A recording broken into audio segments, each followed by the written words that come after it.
আজকে আপনাদের সাথে মাছের ডিম ভোনা শেয়ার করব। প্রথমে তেলটা গরম করে নিয়েছিলাম, এরপর পেঁয়াজ মরিচ ভালো করে ভেজে নিলাম। মাছের ডিম বলুন তো এগুলো কি মাছের ডিম? আপনারা হয়তো দেখে বুঝতে পারতেছেন, কমেন্টে জানাবেন কিন্তু। এবার ভেজে হয়ে আসলে একে একে মশলাগুলো সব দিয়ে দিব। লবণ দিলাম, আদা রসুন দিলাম, হলুদ গুঁড়া দিলাম, মরিচের গুঁড়া দিলাম। এবার ভালো করে মিশিয়ে নিয়ে পানি দিয়ে দেব।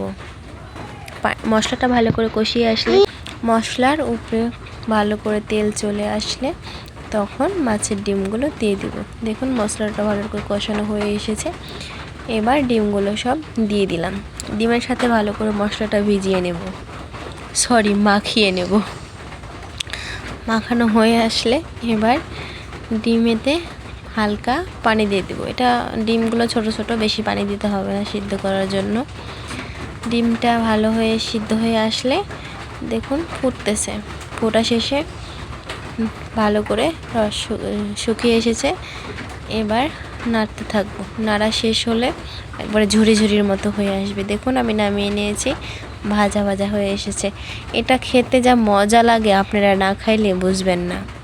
খেয়ে দেখবেন কিন্তু। ধন্যবাদ।